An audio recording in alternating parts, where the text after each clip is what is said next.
Former police spokesperson Charles Owino is the new government spokesperson. He takes over from Isaac, who has been moved to the newly created diversity office in the president's office.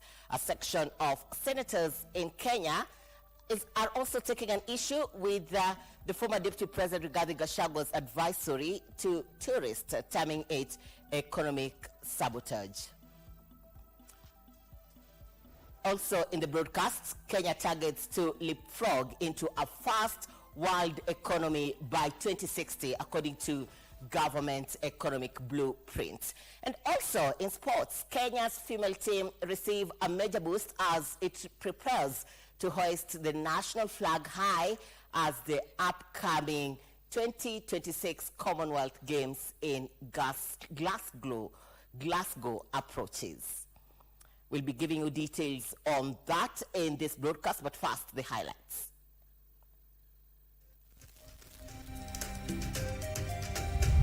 Criminality, the rule of law, security of our nation. It cannot be the case. There cannot be any defense for criminality. Rein in on criminal gangs. President William Ruto directs security agencies to take action on goons. Only the cell sentry officer has access to the cell.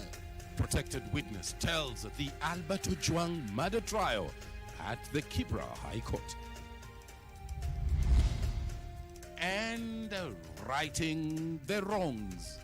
EACC commences process of repossessing acres of prison land in Kisumu.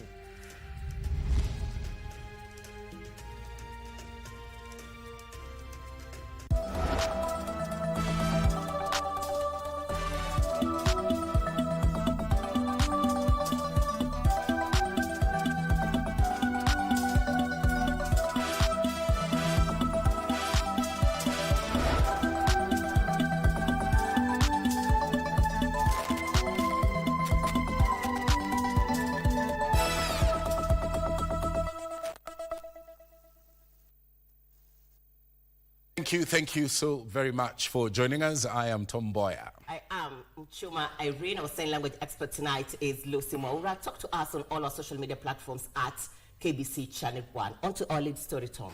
President William Ruto is tonight calling on security agencies to take action on individuals engaging in criminal activities in line with the law. The head of state said the nation can no longer tolerate destruction of property and engagement in goonism, especially during the political gatherings and demonstrations. That's the story that opens our coverage tonight.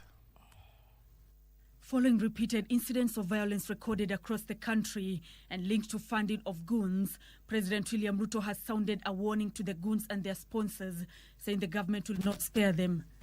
Some people arrested, with criminality, taken to court. They're given a bond of 200 shillings. They live there, because they're our children. And then they go on. They now go to political rallies. And then we have goons. And then I don't know whether we want to say again, these are our children. The head of state said although there is need to dialogue with those who genuinely demonstrate on the streets, the government would not tolerate lawlessness, calling on the security apparatus to take action to protect lives and property. Now that we have a consensus, our security agencies must do their job. Within the law, they must do their job and they must stop criminality. The president said through decisive measures taken during demonstrations, barring protesters from gaining access to the central business district, property has been protected from destruction and looting. I am very happy that the last time there was an attempt for criminality in town and we stopped it. Many Kenyans agreed that no, it's now time. Every sector of our society have all agreed that having lawlessness, goons and all these other characters, criminals, should be stopped. Ruto, at the same time, said the government is working towards attaining universal access to higher education by ensuring learners who pass their exams are funded to pursue higher education. He made the remarks at State House, Nairobi, while receiving the report dubbed Developing a New Vision for Kenya. Nancy Okwari, Prime Edition. Moving on, the Ethics and Anti-Corruption Commission, EACC, has commenced the recovery of 16.6 acres of prison department land in one of Kisumu's high-end estates. The prime land was allegedly irregularly acquired by a former assistant minister before being subdivided and sold to unsuspecting buyers. A multi-billion residential estate has since been built on part of the land, putting billions of shillings worth of investments at risk as EACC tightens the noose on graft. Achola Simon reports on this news item that we highlighted for you at the beginning of the broadcast.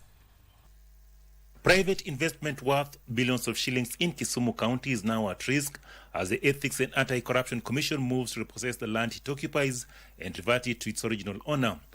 We are here because we want to recover land that was originally set for the development of the Kenya Prison Services houses here in Kisumu. The value of the land, excluding the development, is valued at about 790 million Kenya shillings, 790 million. But when you include the developed part, the value comes to about 4.3 billion Kenya shillings. Ironically, the 16.6-acre piece of land in Milimani Estate was allegedly grabbed by a former assistant minister in the Prison State Department. And one of the challenges that we have been facing is where government land set aside, designated for development and use of rehabilitation, construction of buildings and other developments has been encroached by people who have taken advantage of weak structures in place. In most of the 47 counties, prison land has actually been encroached, and we are assisting the Kenya Prison Service to get back their land, this being one of them. EACC Chief Executive Officer Abdi Mahmoud warned that the Commission will not only go after public land irregularly transferred to private ownership, but also go after government officers abetting irregular activities. And in all the cases where we find there is illegality or irregular acquisition of property, other than the civil litigation where we revert back the property to the public for the intended use, we will also go after the public land, the land officials who, facilitated the illegality that actually arose in the process of allocating that particular land. He warned that several public institutions are facing similar situations where land that hitherto belonged to them is now in private hands. Last year, the anti-graft body flagged Kisumu County as one of the 6 counties across the country that have a high prevalence of land fraud. Achola Simon, Prime Edition, Kisumu County. On to a story that has been put together by our reporter Gishuki Washira. The National Treasury is on the spot for delaying the release of conditional grants to county governments, thereby making it extremely difficult to absorb funds. Appearing before the Senate's Lands Committee, Kiambu Governor Kimani Wamatangi urged the Senate to insist on the national government the need for timely release of the said funds, even as he insisted on the stance that the county governments ought to have a share of the road maintenance levy. We have a work plan for them. The Senate's Lands and Environment Committee invited Kiambu Governor Kimani Wamatangi to understand why the county was facing cash flow challenges, funding the financing of locally led climate action FLOCA projects, while acknowledging most of these climate action projects were implemented outside the FLOCA funding arrangement.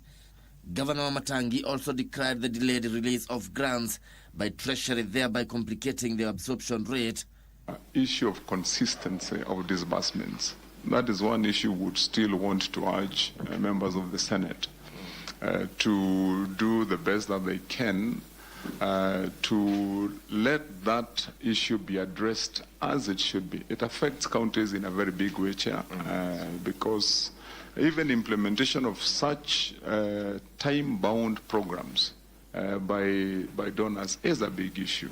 Financing locally led climate action, often spelled FLOCA, is a 5-year initiative by World Bank that empowers counties and communities in implementing their own climate resilience projects.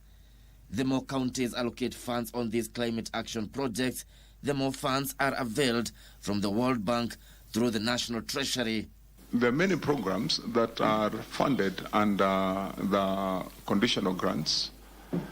Some of them, Chair, are received by the National Treasury early enough. But most of them, Chair, most you find will be released towards the end of the financial year. And so their absorption, utilization becomes a very big challenge. Even responsibility to the donors in terms of accountability and time-boundedness by the counties becomes a challenge. Governor Wamatangi also decried lack of disbursement of road maintenance levy funds by the Treasury, warning against National Assembly's attempts to lock counties out. Gishoki Washira, Channel 1 News. Now, onto a story compiled by Kamche Menza. A section of senators has taken issue with former Deputy President Rigathi Gachagwa's advisory to tourists and investors in Kenya, saying the comments amount to economic sabotage. Now, reacting to a statement sought by Kilifi County Senator Stewart Mazayo, the senators pointed out that tourism generates over 500 billion shillings for the country's economy, aside from creating job opportunities. They called on the National Cohesion and Integration Commission to hold Gachagua accountable for the remarks. However, senators allied to the Democracy for Citizens Party, leader, defended him, arguing that his statement stems from genuine security concerns. 1. Whether the Ministry of Tourism and Wildlife has assessed the impact of the remarks attributed to Honorable Gachagua on Kenya's tourism sector, and if so, obtain the findings of such assessment, including details on the ripple effects of any projected decline in tourist arrival. Madam Speaker, the projection, which will create 10% GDP in 2026, will be US dollars 12.7 billion. We cannot allow Mr. Rigathi Gachagua to come around and create incitement, Madam Speaker, and I want to call to NCIC to take keenly these matters, Madam Speaker. The National Cohesion and Integration Commission must ensure that Mr. Rigathi Gachagua records a statement. A cloud of mourning and despair hovers around over a family in Dederu village, that's in Kiamba constituency, in Kiambu County. This is after fundraising efforts failed, making it impossible to bring back home for burial the body of their loved one who died in a road accident in Lebanon. Here's that report.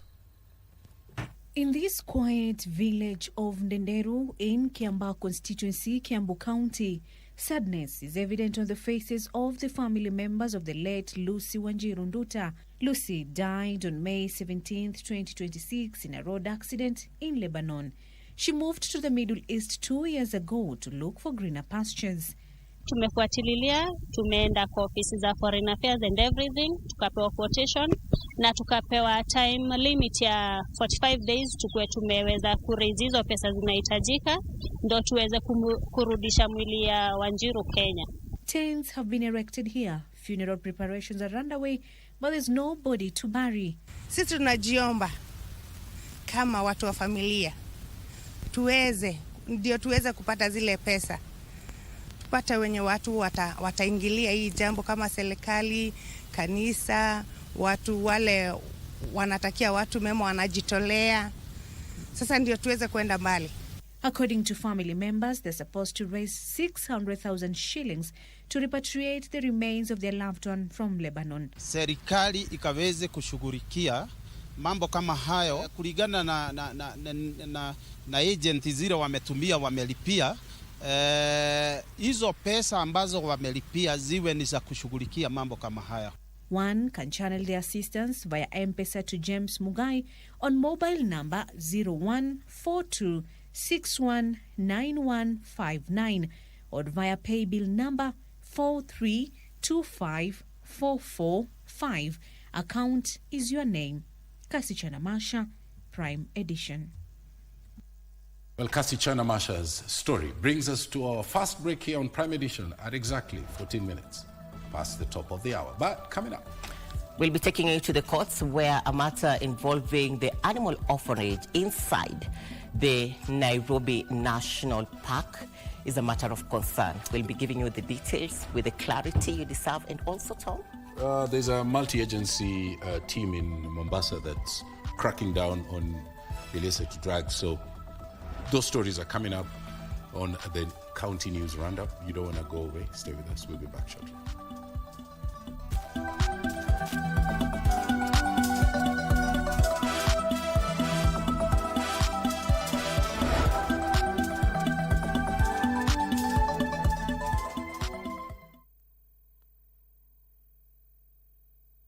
The National Treasury is pleased to announce the official launch of the financial year 2027-28 and medium-term budget preparation process. This significant event will take place on 22nd July 2026 at the Kenyatta International Convention Center, KICC, starting at 8:30 a.m.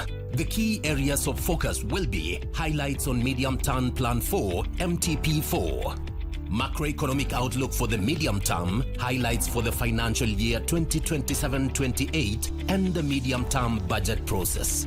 The event is open to the public to promote transparency and inclusiveness in budget formulation. Members of the public are encouraged to follow live updates and coverage via the National Treasury's official social media channels.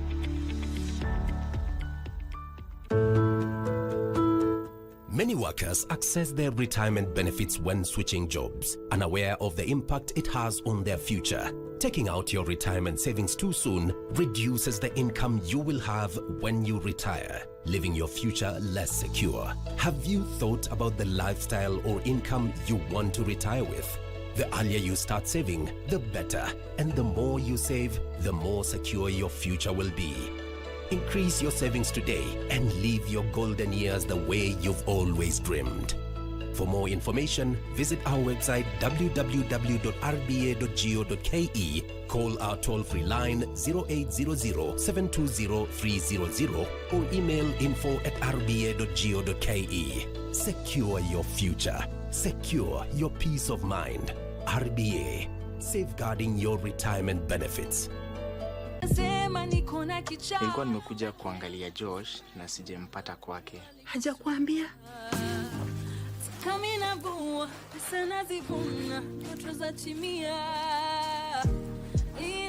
Ndio natafuta. Anajua kwenye anaishi. Ni siasa nitapambana nazo ama upumbavu wako na Monica?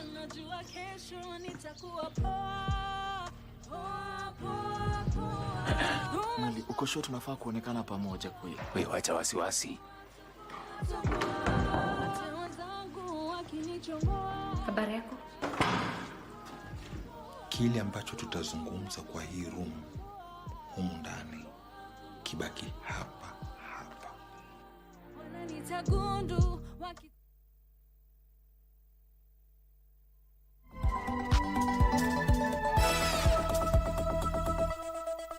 welcome back to Prime Edition, our socials. At KBC Channel 1 on X, Facebook, and YouTube. Top onto one of our big stories today. The late Alberto Juang murder trial at the Kibra High Court entered day 2 on Tuesday. A protected witness who has 10 years of experience in the National Police Service told the court that the South Sentry officer on duty is the only personnel with authority to give access to cells. And as Ruth Mboya reports, the head of forensics at the Independent Policing Oversight Authority confirmed that Alberto Juang arrived at Nairobi's Central Police Station alive, but left while unresponsive. Day 2 hearing of Albert Ojwang's murder trial at Kibera High Court, and the court was taken through a chronology of events on the day the teacher and blogger was brought to the Central Police Station in Nairobi. The question of who had authority to access the holding cells at the station took center stage. Instance where a person who is not a police officer is authorized to have a key to any of the cells at the Central Police Station? No. Not at all. And in such instances, let's say for example, if it is found that the key of the cells is in the wrong hands, who takes the responsibility? The OCS is reported to the OCS and immediately the padlocks are changed. And immediately the padlocks are changed. A witness referred to as AAA informed Justice Diana Kavesa that access to the cells was limited to authorized persons only. But during cross-examination, defense lawyers sought to establish whether senior officers, like an officer commanding station or his deputy, could bypass those procedures. Defense also poked holes in the movement of officers and unidentified civilians captured at the station on CCTV footage that was played in court. Duty that morning for the purpose of the records office. Were you relieving anybody? No. You are not. If a duty officer during his entire duty roster, hour, 24-hour, did not check the cell, it would concern the running of the station. It would concern. Thank you for your kindness. The court was also told that Police Constable Peter Kimani was the cell sentry officer at the Central Police Station on the night Ojwang was brought in. Kimani allegedly gave co-accused Constable James Mukwana and unidentified men access to the cells before they emerged 15 minutes later, hiding their faces from the CCTV cameras. Entrance for a while.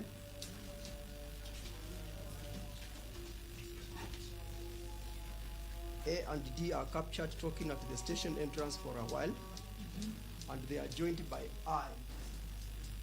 You can see An independent policing oversight authority forensic expert who took to the witness box in the afternoon testified that after CCTV footage analysis, he identified the Deputy OCS Samuel Nganga and Constable James Mukwana holding several meetings with the OCS Samson Talam. Ojwang arrived while able to walk.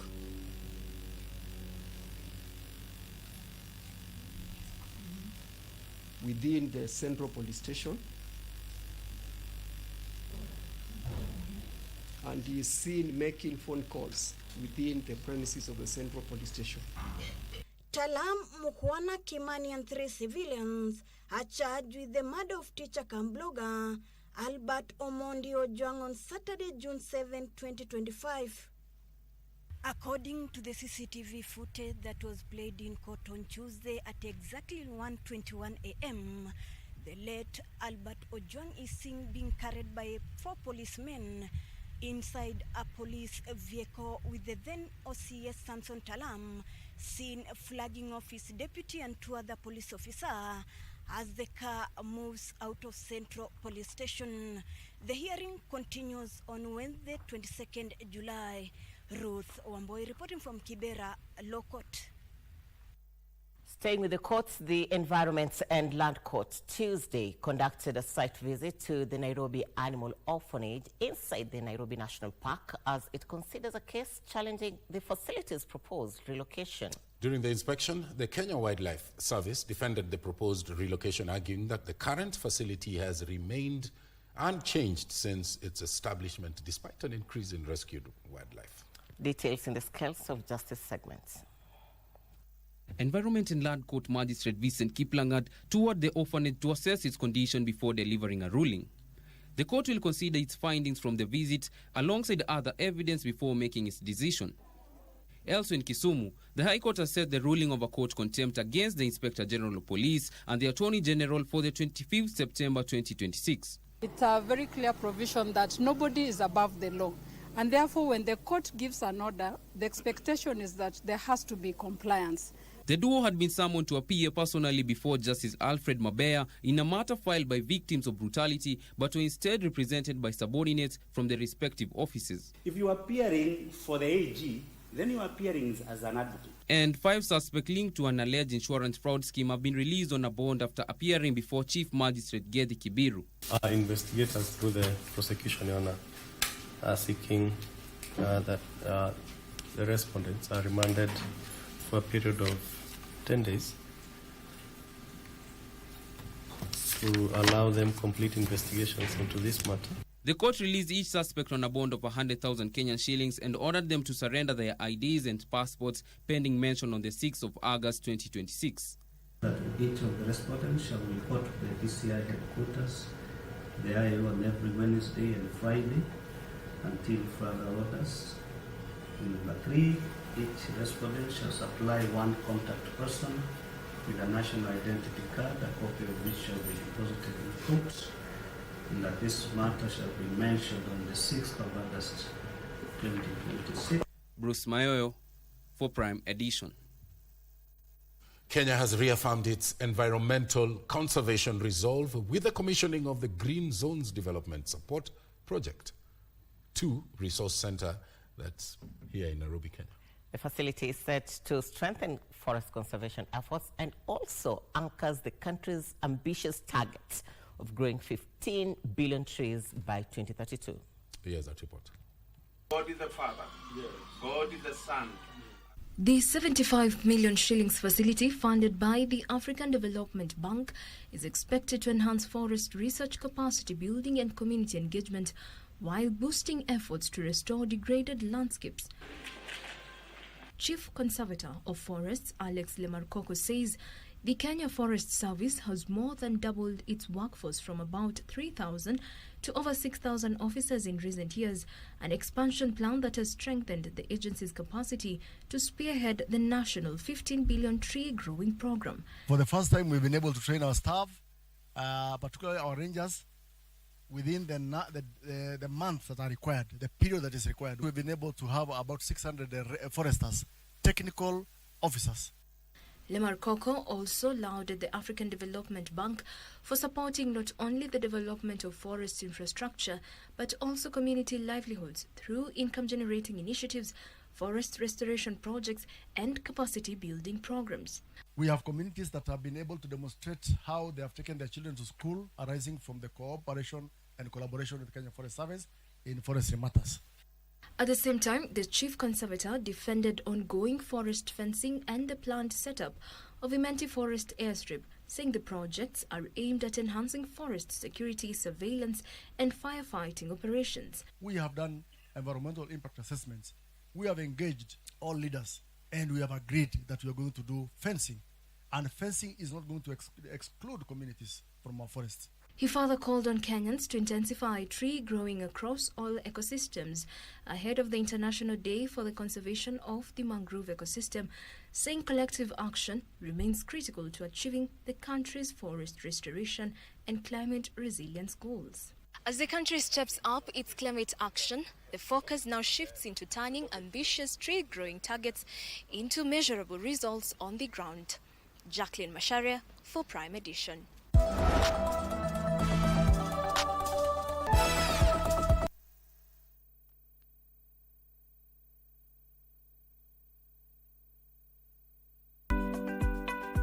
Your home is one of your greatest investments. Have you purchased a domestic package cover? The policy covers residential building against damage by floods, fire and lightning and other causes. House contents like furniture and household goods against theft or damage. Personal belongings like laptops, tablets, iPads and phones within and outside the home. Death or injury to domestic servants in the course of employment. Death or injury to visitors within the residential premises. Read and understand the terms and conditions of your policy. This message is brought to you by the Insurance Regulatory Authority, IRA. IRA, Bima Bora kwa Taifa.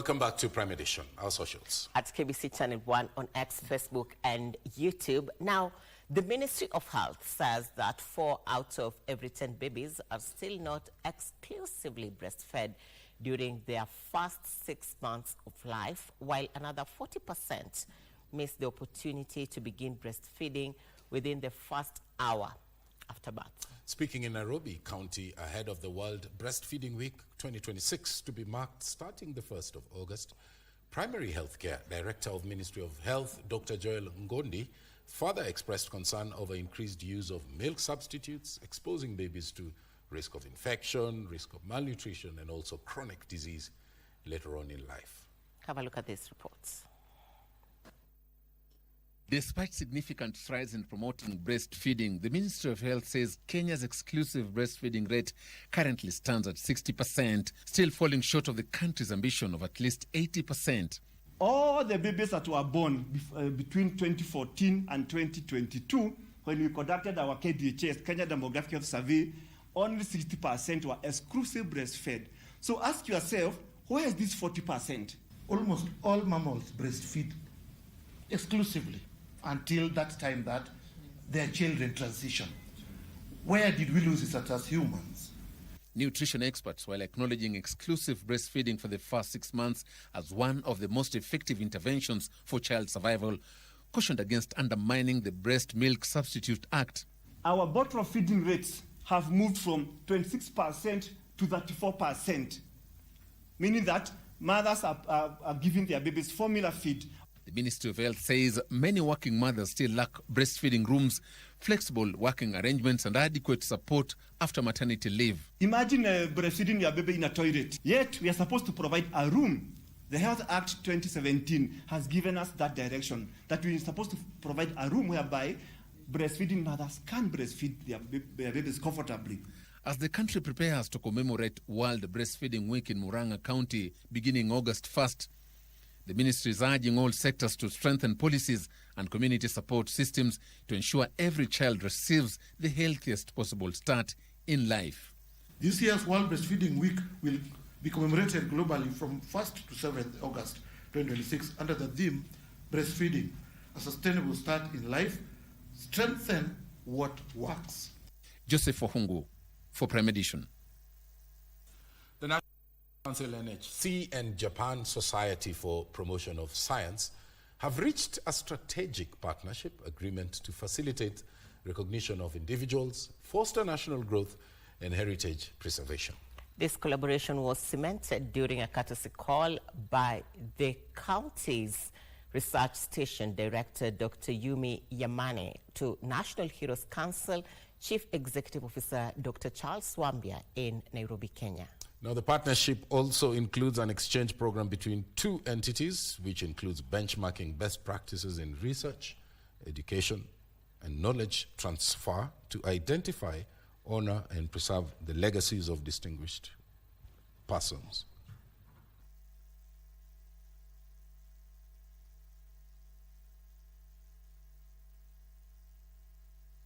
So want to see how it is done in Japan, because that is the way we'll be able to do a comparative study. And the idea is always to get the good ideas from that are from Japan that we can apply in Kenya. We really want to develop more collaboration. Then the JSPS, Japan Society for the Promotion of Science, we are providing the research grant. And then we are largest funding agency in Japan. This is also a good starting point that in analyzing what we want to do, and from the talks we have had, it's a courtesy call which is already reciprocated by an offer which has been given. And I believe from the talk of how Japanese also honor their heroes, I'm seeing a very good thing to us as a small institution which came in the other day to start learning from. Former police spokesperson Charles Owino has been appointed the new government spokesperson, taking over from Isaac Mwaura, who has been moved to head the new Office of Diversity, Inclusion and Disability Rights in the Office of the President. Lawyer Duncan Ojwang has been nominated for the position of Chairman of the Independent Policing Oversight Authority. If successful, Ojwang will replace Isaac Hassan, who was appointed judge of the Court of Appeal in February. In changes announced Tuesday evening by the head of public service, Felix Koskei, President William Ruto has made new state appointments and nominations of persons to various institutions. Former police spokesperson and acting head of government communications, Charles Owino, has been appointed as the new government spokesperson. Owino will take over from Isaac Mboya, who has served in the position since October 2023. Our budget for the whole year. On his side, Mboya has been redesignated as head of the Office of Diversity, Inclusion and Disability Rights in the Office of the President. Lawyer Duncan Ojwang, in the meantime, has been nominated to serve as the new chairman of the Independent Policing Oversight Authority, IPOA, pending approval by the National Assembly. The seat became vacant following the successful appointment of former IBC chairperson Isaac Hassan as a judge of the Court of Appeal.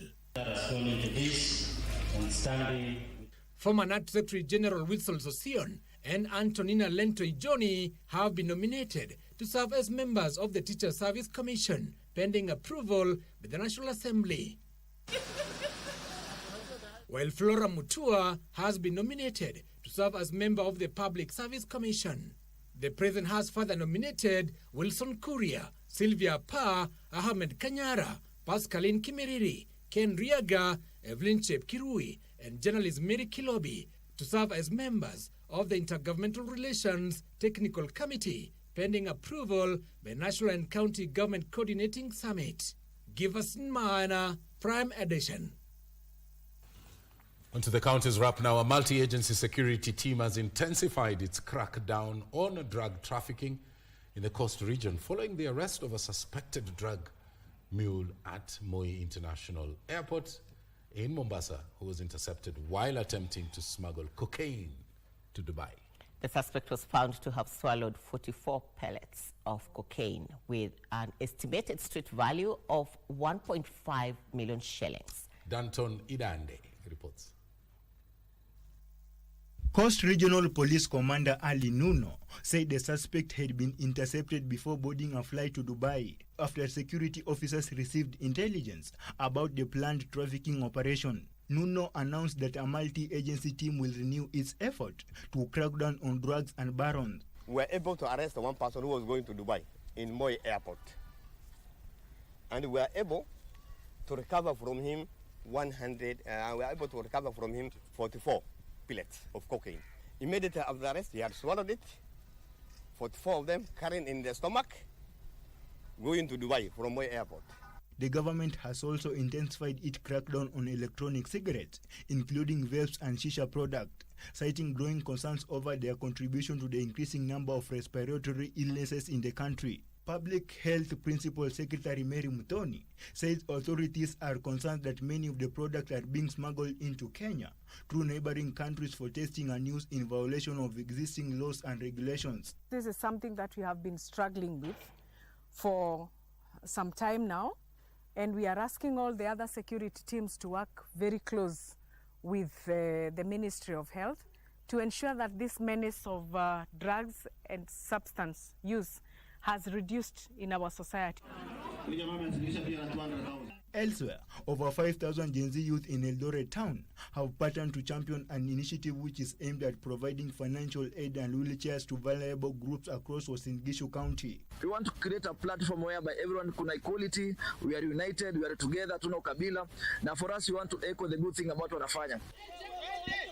Meanwhile, traders at Kakuma Municipality Market in Turkana County have accused the Market Management Committee of extorting them through illegal charges, claiming that they are being forced to pay up to 30,000 Kenyan shillings in bribe to securing trading spaces. Mimi kama mfanyabiashara mdogo, ninaenda kununua bidhaa kwa shamba, unaenda unanunua nyanya, unakomboa gari ya mtu ya binafsi 85,000, inategemea na distance yenye umetoa mzigo.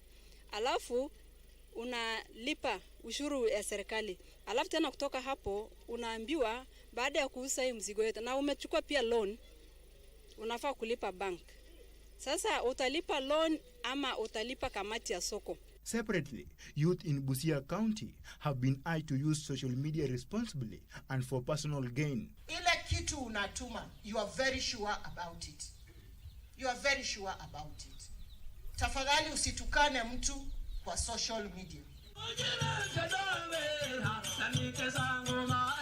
And Kwale County Governor Fatuma Achani has announced that a government will seek to be enjoined in a suit filed by the residents of Mteza Bunguni in Simba, Golini, Mutuga, who are opposing the issuance of more than 4,000 land title deeds for Bunguni land that were allegedly used illegally. Tutatembea na nyinyi katika safari hiyo ya hiyo kesi.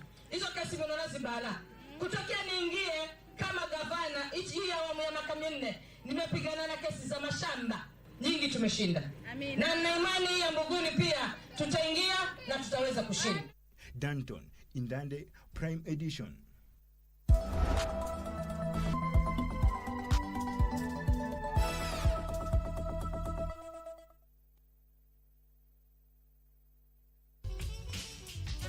True worth is found in Jesus Christ. When you're searching for identity, Jesus meets you with truth and grace. Talk to someone who feels like, things are out of control. Instead of like driving away from the skid, driving the skid. And I think for some of us in our faith, when we're in moments of grief or chaos or overwhelm, we think, okay, in order to connect with God best, we have to do it like that other person or the way that we used to do it. But we would be surprised to find out that the best way to experience God is to stare into the skid in the natural way you've been wired in the season you're actually in. I started to get so just in love with the Lord, yearning for him, that I sought the Lord not just for him. When I decided to just, instead of balling my fist, I opened my hand. Instead of looking down internally, I started to look up. And it was in this desperate offering that the Lord met me. Mama son.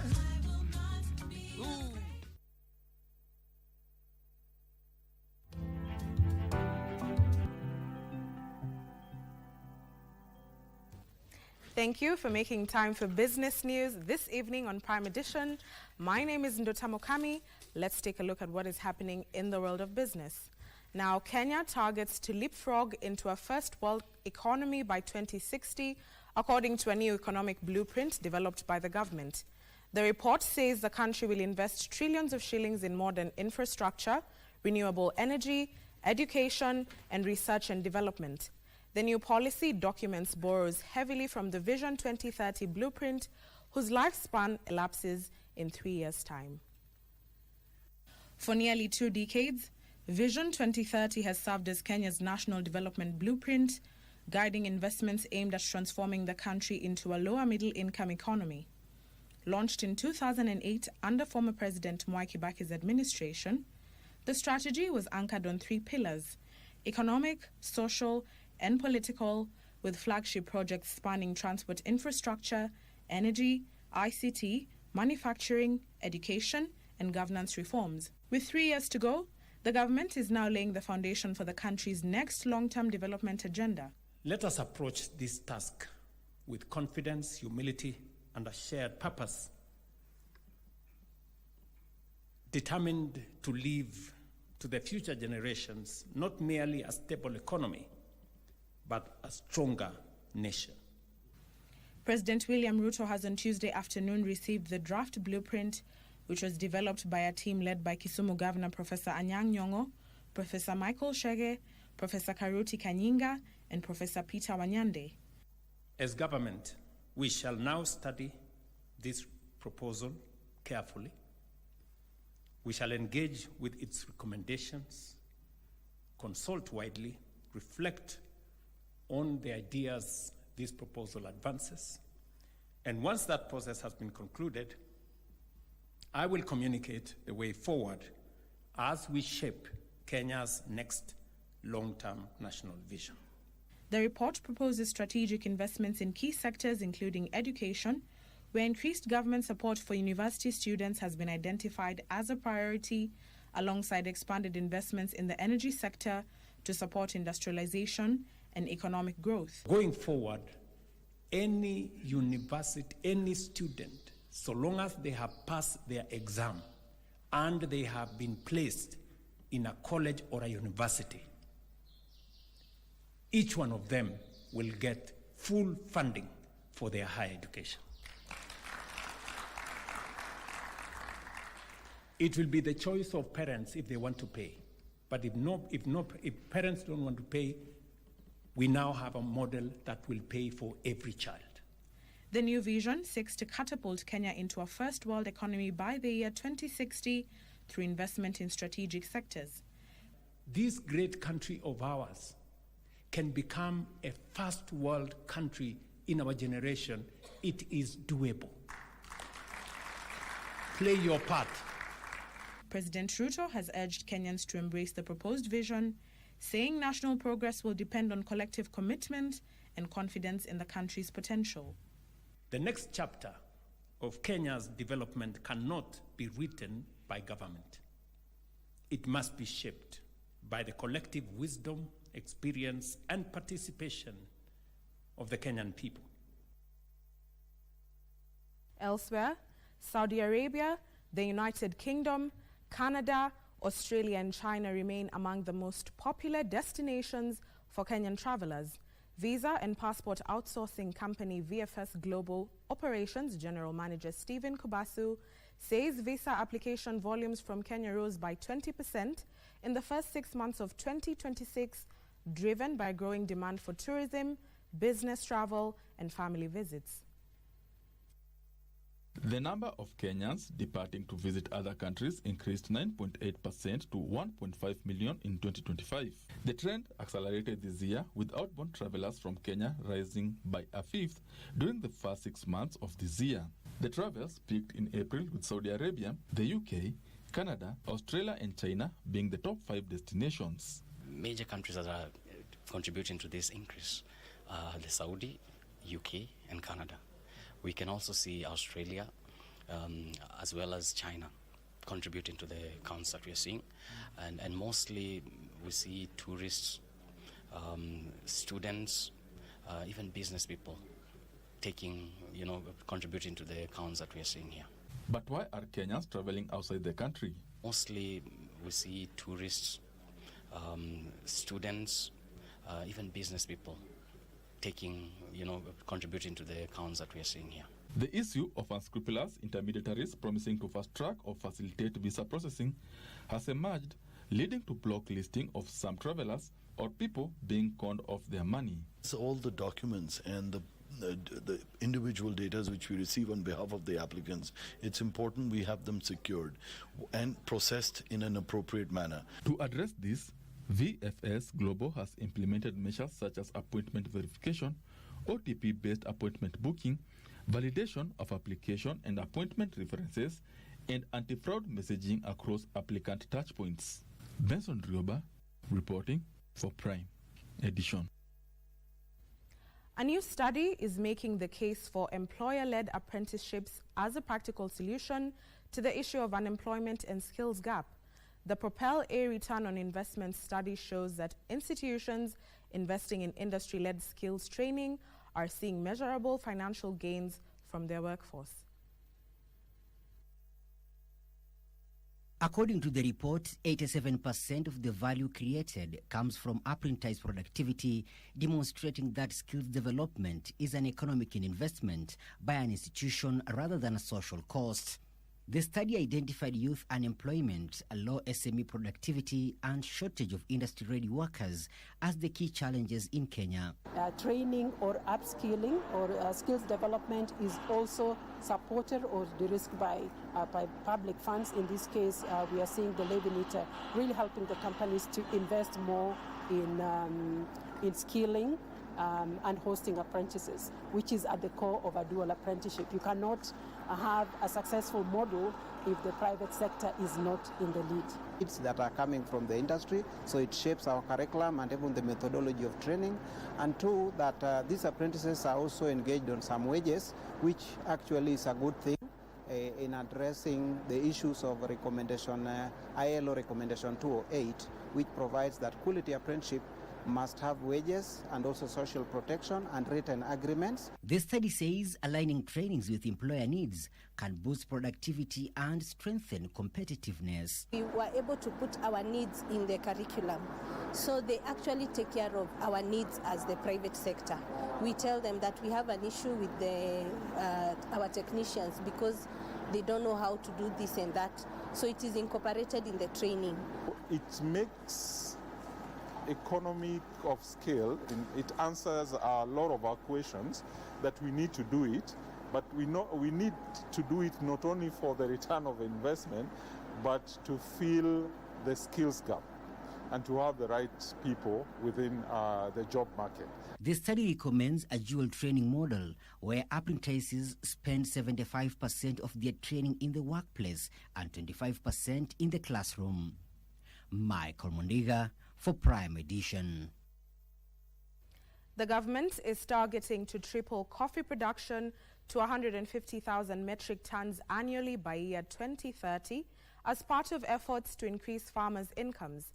Cooperatives and MSMEs Development Cabinet Secretary Wycliffe Opanya says adoption of modern farming technologies and improved extension services will support the productivity.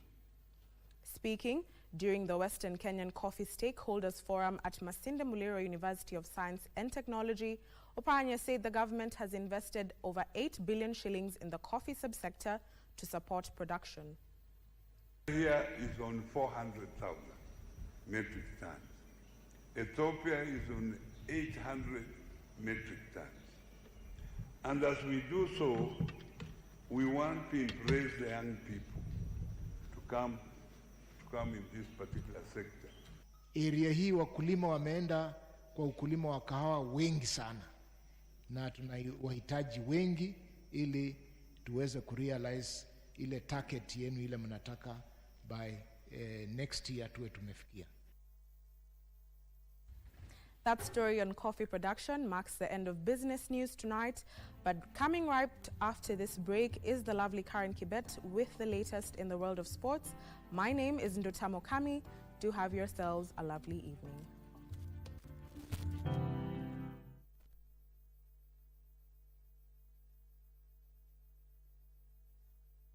In a world where news is ever changing, staying informed is more important than ever. Join us every week on News Check, your go-to show for the latest in current affairs, breaking news and in-depth analysis. A warm welcome to KBC News Check. From politics to global events, we bring you content that matter to you. We're not just speaking about the governance and how we want to see it, but want to actually participate. Get your facts, hear from the experts, and really understand what is happening around you. We need to change our system first. You have to do the impossible to make sure the message is home. Stay ahead, stay informed, stay engaged. Will these people, everybody agree? Just listen to me. Let's give him a chance to clear the air. Catch News Check every Tuesday and Wednesday from 10 a.m. to 12 noon. Only on KBC Channel 1.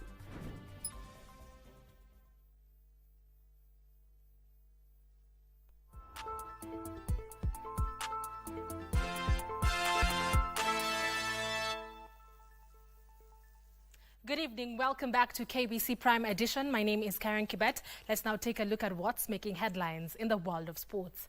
Now, as Team Kenya prepares to hoist the national flag high at the upcoming 2026 Commonwealth Games in Glasgow, female athletes have received a major morale boost. The National Syndemic Diseases Control Council, led by Chief Executive Officer Douglas Bosire, spearheaded a sanitary towels donation drive tailored specifically for the women in Team Kenya.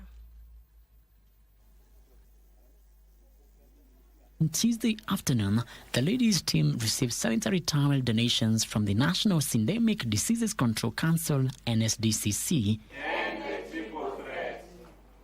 We are partnering for the success of the country, so that as our athletes compete out there, they will compete in a manner that is dignified, in a manner that their health is safeguarded, and in a manner that does not make them have any small worries that impede their success.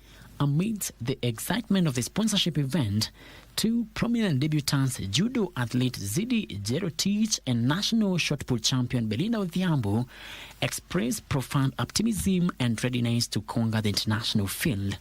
It is going to be a competitive competition, but my target right now is to be in the medal bracket. Yeah, there is pressure, but mostly I'm just prepared to compete with my PB. So I won't compete with someone who is throwing 20 because I might not achieve it today, but tomorrow I will achieve it. So I just have to compete with my PB for now. Wakati nilifunja national record, ilikuwa 61 meters, 61.35. Na saa hii natarajia kama vile niko mwili nasikia siyuko vibaya, naweza iongeza hata 65 hapo. The Kenyan team to this year's edition of the Commonwealth Games will be seeking to claim more medals after amassing a total of 21 medals in the previous edition, which was held in 2022. Reporting for Prime Edition from International Sports Center Kasarani, my name is Frederick Mwoki. Thank you, Moki, for that report. Moving on, Team Kenya for the 21st World Athletics Under-20 Championships continued its training at the Nyayo Stadium ahead of the global event set for Oregon, USA from the 5th to the 9th of next month. The team aims to improve on its 2024 performance after securing 3 golds, 3 silvers and a bronze. The team of 23 athletes, consisting of 12 boys and 11 girls, has been in a residential training camp since early this month under the guidance of head coach Robert Ngisrei, who has led the youth teams for over 10 years. 15 na ikakuwa ngumu, nikakuja nikajaribia 800 nikakimbia 800 nikakuja nikakuwa na time ya 146, then nikaona 800 nilikuwa natafuta speed. Then kukimbia 15. Among the athletes in the US-bound team are last year's African Youth Games champion in the 1500 meters, David Kapaiko, and the Africa Under-18 champion in the 3000 meters, Cynthia Chepkurui, who are aiming for a podium finish on the global stage as a springboard for the 2028 Olympics in Los Angeles, USA. Work out in speed na kupika hizo 100 ili finishing ni kwa sawa. Ndio nilikuwa nimeona for mistake yangu ilikuwa tu finishing, ilikuwa kwa hivyo hiyo 200 nikipiga 200 nitakuwa best na nitakuwa hope itakuwa maneno itakuwa sawa. The team's captain Joylin Chepkemoi is optimistic about concluding her under-20 championship well before transitioning to the senior level. She will be returning to the USA 7 months after being part of the World Cross Country senior women's team that won silver in Tallahassee. Tumekaa salama, hatujapata any injuries. Athletes wote wako salama. Kila mtu ako na afya smart na tunashukuru tena coaches wetu wametupea programming yenye smart haicha affect any athlete. Tuko sawa kabisa. While some athletes will be carrying the Kenyan flag for the first time, others will be making their last appearance in the junior event before joining the senior ranks. The championship will mark 40 years since its inception as it returns to the iconic Hayward Field at the University of Oregon, which also hosted the 2022 World Athletics Championships. For Prime Edition Sports, I'm Dismas Otuke. Thank you, Otuke. Moving on, corporate sponsors have called on golf organizers in Kenya to offer tangible business value and unmatched experiences if they want to attract long-term partnerships. The sponsors insist that tournaments must move beyond visibility and focus on returns, transparency, and fan engagement. At a forum organized by a sporting agency seeking to promote golf tourism, sponsors laid out what they expect from the sport. The corporate sponsors push for tangible business value from organizers of the sport. We want someone who will come and say, can we do a 5-year sponsorship deal? The longevity of the deal matters. Matters because we know we are building a partnership that will build us as a brand, will build the sport. So I'd like to challenge you to think on that conversation of value for money. Ask yourself at the end of the event, would they come back again? And why would they come back again? Golf tourism was also touted as a potential source of revenue in Kenya, which ranks 4th in Africa in terms of the number of golf courses. In terms of growth, we have the highest growth rate. So if you are running a club or a golf course, these issues of tourism in golf is actually a key area.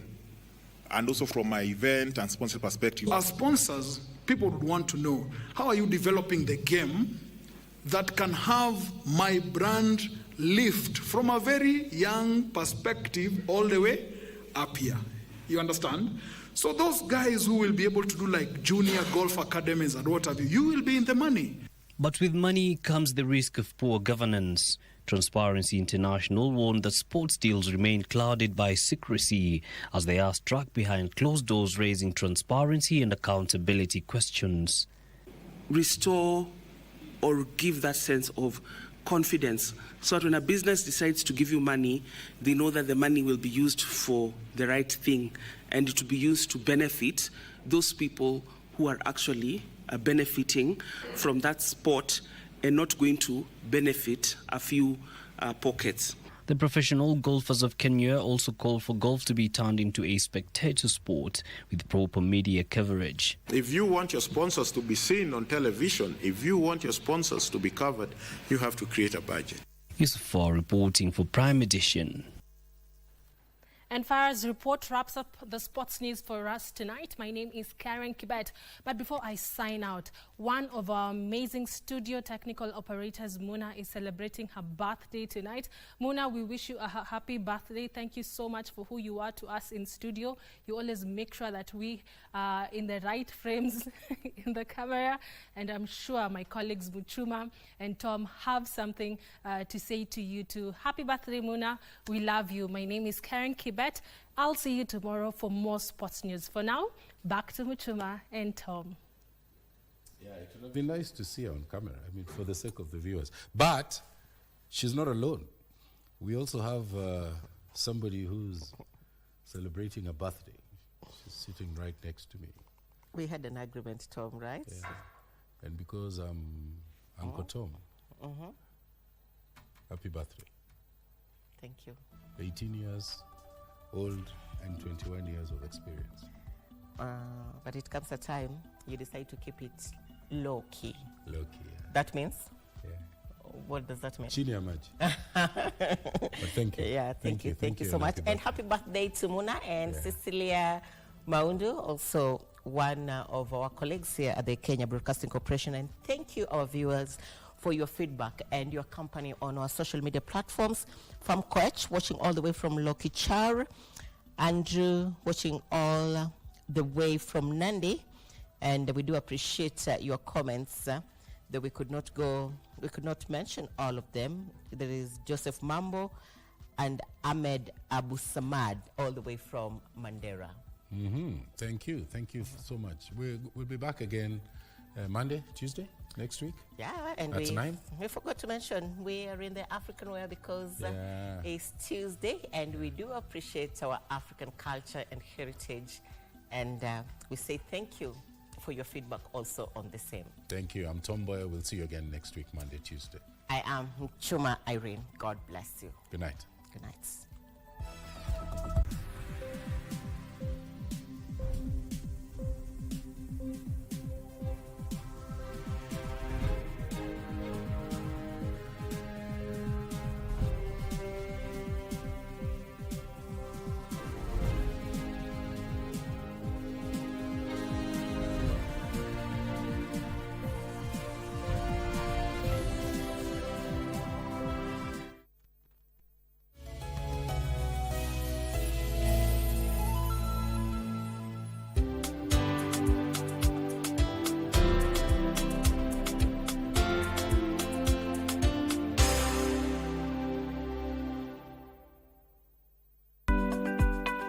Life changes, and so can your insurance. In the event you are unable to pay your life insurance premiums for some reason, and you have paid your premiums for at least 3 years, don't worry. Your premiums haven't gone to waste. Your policy may remain in force under paid-up value, giving you reduced but valuable cover with no extra premium payment.